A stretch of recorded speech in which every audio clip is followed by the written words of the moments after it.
Hey everybody, this is Michael J with This Old Car. Picture this. It's 1991. You pull up to a stoplight in your brand new BMW M5. $56,000. The thing is a weapon. You glance over and sitting next to you is what looks like your uncle's rental car. A plain white Dodge sedan, base trim. Light goes green and that Dodge walks you. Not by a little, by a whole second.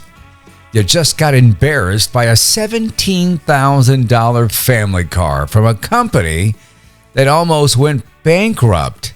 That car was the Dodge Spirit RT, and almost nobody ever heard of it. To really understand why this car mattered, you have to go back a little further than 1991. For most of American automotive history, engine displacement was measured in cubic inches. And in the late 1950s, when the Detroit horsepower wars were in full swing, the holy grail, the number every engineer was chasing, was 1 horsepower per cubic inch. That ratio was basically the moon landing of engine performance at the time. Very few engines ever touched it. The legendary 426 Hemi, officially rated at 425 horsepower. It just barely missed it at .99. Close, but no cigar. Then the 1970s happened. Emissions regulations, the oil crisis, and practically overnight, everything those engineers had built got wiped out. By 1976, Cadillac's massive 500 cubic inch V8, which had started the decade at a respectable .8 horsepower per cubic inch, had fallen to an embarrassing .38. That's not a typo. The biggest American V8 you could buy was making less than half a horsepower per cubic inch. Power slowly crept back up, though, in the 80s, but the philosophy had completely changed. Nobody was talking about displacement anymore. Turbocharging, fuel injection, electronic engine management. That was the new path forward. These were fast cars, genuinely fast cars, but even those numbers paled in comparison to what Dodge quietly slipped onto dealer lots in 1991. 1.66 horsepower per cubic inch, or if you prefer modern metrics, 101 horsepower per liter. At a time when the Mustang GT was making 45 horsepower per liter, and the Corvette was at 44. The Dodge Spirit RT embarrassed both of them in specific output, and it did it wearing the body of a car you'd see in a K-Mart parking lot. Shuttle altitude, 87,000 feet. Looking good. Look at that. Can you see it? What's everybody looking at? What is it, It's European. No, I think it's American.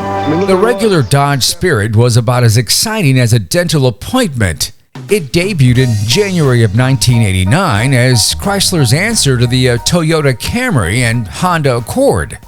The company had just clawed its way out of near bankruptcy in the late 1970s under Lee Iacocca. They built the AA body platform, spent $600 million developing it, and launched the Spirit alongside a whole family of badged engineered twins. The Plymouth Acclaim for budget shoppers, the Chrysler LeBaron sedan for people who wanted to feel fancy, the Chrysler Saratoga for European markets, all the same basic car underneath, just wearing different suits.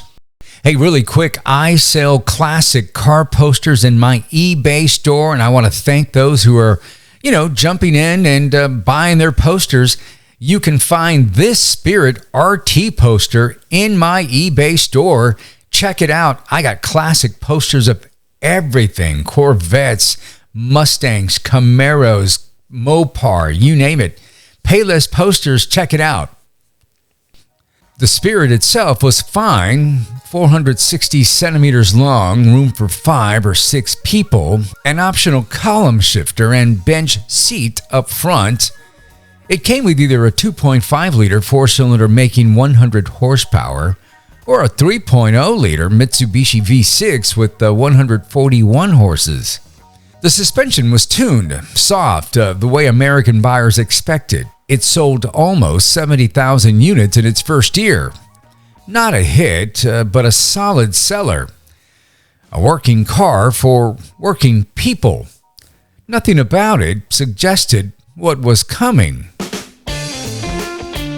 Inside Chrysler's performance division, the Mopar guys, there was a group of engineers who'd spent years building hot versions of regular Dodges. Working under the legendary Carroll Shelby, they'd produce things like the Shelby Omni GLHS and the Shelby CSX. Limited production stuff, usually under 1,000 units, usually powered by turbocharged versions of Chrysler's 2.2-liter four-cylinder engine, making around 175 horsepower. The final touch, a real screamer under the hood. Dodge's high-output Shelby engine. Darn if we didn't come up with one of the fastest production cars in America. 175 horsepower was a decent number, but it wasn't a statement. And these guys wanted to make a statement. The result was the Chrysler Turbo 3 engine, 2.2 liters, 224 horsepower, 294 Newton meters of torque. Dodge dropped the engine into the Spirit, gave it a revised 5-speed manual transmission, stiffened the suspension, bolted on some aluminum wheels and added a front chin spoiler and a rear lip, threw on some decals and called it the Spirit RT. It came in 2 colors, bright red or blinding white. That was the whole package. Car and Driver tested it in 1991 and ran 0 to 60 in 5.8 seconds. The quarter mile in 14.5. The BMW M3, 6.9 to 60 and 15.2 in a quarter. The Dodge Spirit RT was genuinely, measurably faster than the M3 in a straight line for $17,800. Motor Trend named it the best sports sedan of the year, taking the title away from the Ford Taurus SHO.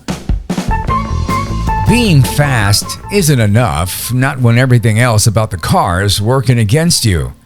Car and Driver was not kind in their full review. They said the handling above 70 miles per hour was basically non-existent. The car felt jerky, unstable, and clumsy in corners. The interior, in their words, looked like cheap kitchen appliances. Functional but deeply ugly. And the exterior, despite Chrysler's attempts to dress it up with decals and spoilers, still just looked like a fleet car someone had messed with. Total production, 1,399 units, 2 model years, and that was it. But the bigger legacy of the Spirit RT wasn't the sales numbers, it was the proof of concept. Chrysler's engineers had demonstrated with a $17,000 family sedan that they still knew how to build something special. The Spirit RT was the spark. Most people just never noticed it was burning. Hey, that wraps it up on the Spirit RT. Did you guys ever see them around town? I saw a few, didn't think much of them, really didn't know they were that fast until now. But the Spirit RT, if you've seen them, if you had one, let me know. Drop a comment below. I want to know all about what you think about the Spirit RT. And hey, do me a favor. If you like this video, hit that like button, and please do me another favor. Subscribe to the channel. It really does help me out. This is Michael J. We will do it again next time.